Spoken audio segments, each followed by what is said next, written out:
Hello, folks. Welcome to Pro Trader Strategies. My name's Eric Wilkinson, and this is Spotting the Trade. During this video, what I'm going to do is talk about the economic data, look at how that's impacting the overall markets, give a risk assessment on directionality of those markets, finally wrap up with some trades that I've found, and talk about these option strategies a little bit. I go into them more in the webinars that I do on Thursdays, so please smash that subscribe button. Right next to it is a little bell that you guys need to click on to get an indication as to when I pop in here unannounced. Like right now, we are scheduled for 8:30, but sometimes when I find those trades, I'm going to come in here and talk about those real time or as close to real time as I can. And before you go, smash that like button for me. It does help out. All right, so let's talk about crude oil, actually, see what's going on in those markets. We've talked about this. A weakening dollar is going to drive dollar-denominated assets higher. That's inflationary, folks. Well, we're seeing that with crude oil here because not really seeing the type of demand behind it that we would want to see through folks driving or the manufacturing process. Manufacturing process has been a little bit on shaky ground at this point. So let's talk about our economic data. We got core durable goods. Remember, core durable goods is going to strip out anything that is transportation items, because a durable good is something that lasts longer than 3 years is what the assumption is with a durable good. Stripping out the cars, we get 0.4%. That's right in line with expectations. When you add back in those cars, much better than expected, only coming in at negative 0.4, expected to be a negative 1.1. And if you remember last month's number, that was a positive 1.3. So heading into the winter, we do usually see a little bit of slowing down in these types of sales, especially going to be for the home improvements as well. We're going to see some of that weakening. Right now, we're seeing the Home Depot and Lowe's really blasting off to the upside as the home builders are continuing to say that the economy is driving higher and they don't see really any weakness at all in these homes. So that's going to drive up all these ancillary businesses as well. So Home Depot making those moves to the upside as well. I'm sharing my screen. So, all right. So bonds back up into that 160 handle. I talked about this for the past several weeks now. I do not see us having the interest rates rise anytime soon because of the employment mandate. Yes, we are seeing inflation.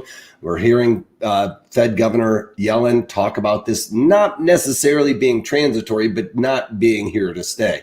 What does that mean? It just means it's a little bit longer than 6 to 8 months, which is what I've been talking about, it going into 2022. They won't be able to really raise those interest rates. Therefore, we're starting to see a little bit of lift in here to the bonds. I think some of the smart money is taking money out of the risk on trade, which was what we were seeing in the equities here across the board. Bitcoin making a little bit of a sell-off here, but I want to get to the equities as we're seeing a bit of a topping pattern, no confirmation here. But folks, yesterday we're talking about the risk on trade, and that to me is a signal that, hey, it's getting a little ahead of ourselves. The risk on trade is going to usually be a signal of a top in my eyes, or at least in my past.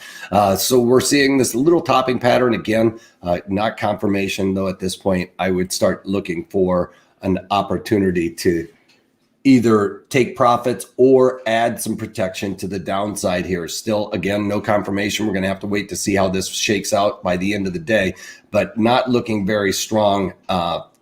Coming into the day, we got a little bit long, but they got flushed out as soon as the market opened. It wasn't necessarily on economic data. I think it's just folks are getting a little bit weary of this long drive and no pullbacks. So I think the markets are starting to signal some of that. With that said, looking for opportunities that I want to add. I was looking at an opportunity for tomorrow's webinar, and I decided to throw this on. I did it last week as well. I don't generally do it, but when I see that opportunity, I do not want to miss that opportunity. So having said that, with the straddle we're going to be doing today, on Thursday, I went in there and did the January, got the longer duration options, limit that data decay because I'm looking to buy. With Penn, you can see I have really low implied volatility. That means those premiums are going to be really pretty cheap. And I can tell by past the past implied volatility, that determines our prices. And if it is at the lowest level we've seen in the last year, well, I know that those prices are super cheap. So I decided to go in there to the January, limit that data decay, hold on to some of my value. We talk about those levers and pulleys in the webinars a little bit more detail.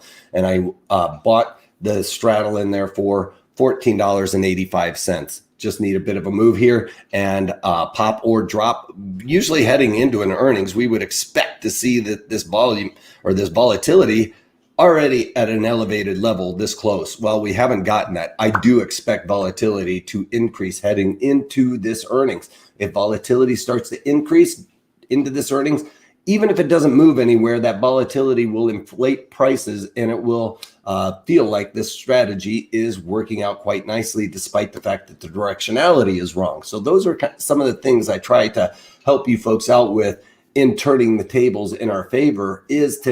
We aren't always right on our directionality, but sometimes we can set up these strategies so that even if we're wrong, we can still make money. And that's what I'm trying to do with this trade here. Yeah, a pop or drop based on the earnings. I think that they're probably going to pop, but having said that, they could fall flat on their face with the opening up of gambling. I don't think that's going to happen. I think that it is going to do very well. So I want to participate on that. But if folks are going to DraftKings as opposed to Penn, then that will surely hurt them and move to the downside. And if you guys remember, I also have long Penn in my portfolio as well. So this is somewhat of a hedge to the downside as well.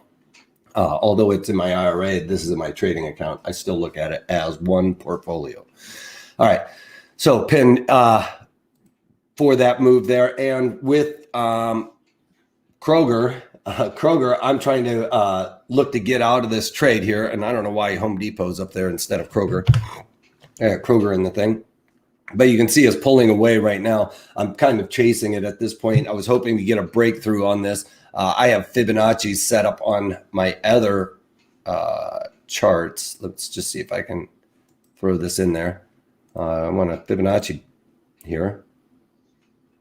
Let's just throw a Fibonacci on there because it's bumping up against the Fibonacci there on my other chart. So I guess I don't know why it doesn't want to do that. All right, there we go.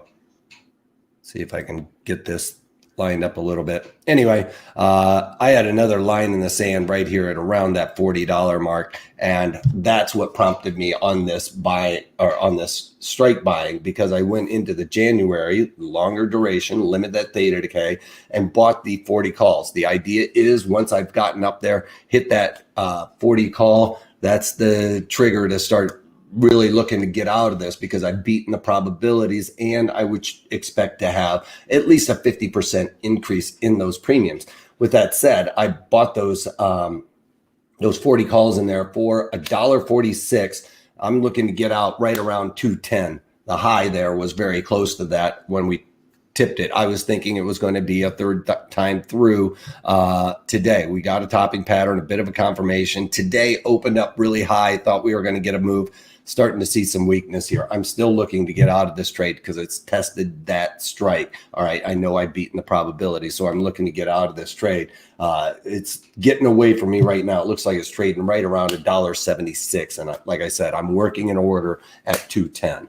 All right, that one's not out. That one's not done yet, but I do have the straddle or the straddle on in Penn there. I haven't gotten out of my Kroger, but I am looking to get out of that. So something to keep your eyes on. These are part of the rules that we're looking for. I was kind of squeezing this out in this Kroger trade to get a little bit above 40, but it doesn't look like that's happening. So I am going to look to pull the ripcord today, like I said. And that's about it, folks. Tomorrow's webinar, like I said, is going to be on the straddle. Come and check that out. I'll show you all the rules that we need to have in place before we ever even implement a strategy like this. So please check out those guidelines. And before you go, comment if you have any questions that you want me to cover in future videos. Throw it over there. I'll be happy to look at some of your guys' opportunities out there. Smash that like button, feed those bots for me. And finally, subscribe, because I do come in here unannounced and I have other webinars. So you'll get notifications of those when we set those up. But spot the trades. When I spot that trade, I might pop in here unannounced. So make sure you have that little bell clicked so that it will tell you, hey, dude's going on. All right. That's all I got for you. If you can't take that, take it easy.